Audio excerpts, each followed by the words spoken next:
ഒരു കഥ പറയാം. ഒരു വ്യക്തി ഉണ്ടായിരുന്നു.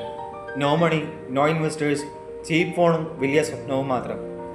മറ്റുള്ളവർ വിജയിക്കുന്നത് കണ്ട് അയാൾ ചിന്തിച്ചു, ഒന്നുമില്ലാതെ എനിക്ക് വലിയ എന്തെങ്കിലും നിർമ്മിക്കാൻ കഴിയുമോ? ഒരു ദിവസം അയാൾക്ക് എന്തോ ശ്രദ്ധിച്ചു. ചുറ്റുമുള്ള ആളുകൾക്ക് പ്രശ്നമുണ്ടായിരുന്നു.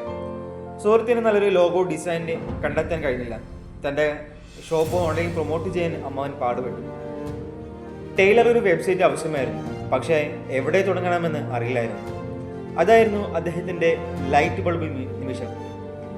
അദ്ദേഹത്തിന് പണം ആവശ്യമില്ലായിരുന്നു. പ്രശ്നങ്ങളുള്ള ആളുകളെ പരിഹാരങ്ങളുമായി മറ്റുള്ളവരുമായി ബന്ധിപ്പിക്കുന്നതിനുള്ള പാലമായി മാറേണ്ടതുണ്ടായിരുന്നു അദ്ദേഹം ഗൂഗിളിൽ തിരഞ്ഞു. യൂട്യൂബിൽ ഫ്രീ സ്കിൽസ് പഠിച്ചു. Copywriting, marketing, freelancing. വാട്സാപ്പിലും ഇൻസ്റ്റാഗ്രാമിലും അദ്ദേഹം ഒരു നെറ്റ്വർക്ക് നിർമ്മിച്ചു. ആർക്കെങ്കിലും ഒരു സേവനം ആവശ്യമുള്ളപ്പോൾ, ഒരു സർവീസ് ആവശ്യമുള്ളപ്പോൾ അദ്ദേഹം അവരെ ശരിയായ എക്സ്പേർട്ടുമായി ബന്ധിപ്പിച്ചു. ഒരു ചെറിയ കമ്മീഷൻ എടുത്തു. No office, no staff, just trust and hustle. അദ്ദേഹത്തിൻ്റെ നെറ്റ്വർക്ക് വളർന്നപ്പോൾ അദ്ദേഹം അതിനെ ബ്രാൻഡ് ചെയ്തു, ഒരു കമ്പനി രജിസ്റ്റർ ചെയ്തു. സൗജന്യ ടൂൾസിലൂടെയും ഫ്രീ ട്രയലുകളിലൂടെയും ഒരു വെബ്സൈറ്റ് ആരംഭിച്ചു. 500 രൂപ കമ്മീഷനിൽ നിന്ന് 5000 രൂപ വിലയുള്ള പ്രൊജക്റ്റുകളിലേക്ക്. ഇന്ത്യയിൽ നിന്ന് ദുബായിലേക്കും US-ലേക്കും. എന്താണെന്ന് ഊഹിക്കാമോ?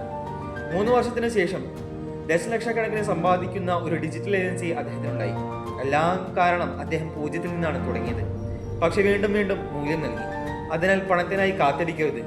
Start with skills, start with people. ഒരു ചെറിയ പ്രശ്നം പരിഹരിച്ചുകൊണ്ട് ആരംഭിക്കുക. മറ്റാരേക്കാളും മികച്ചത്. കാരണം വാല്യൂ നിങ്ങളിൽ നിന്ന് ഒഴുകുമ്പോൾ പണം നിങ്ങളെ പിന്തുടരുന്നു. ദശലക്ഷക്കണക്കിന് ഒറ്റ രാത്രി കൊണ്ട് നിർമ്മിക്കപ്പെടുന്നില്ല. എന്നാൽ നിങ്ങൾ ലക്ഷ്യബോധത്തോടെ നീങ്ങുകയാണെങ്കിൽ 0 എല്ലാമായി മാറും.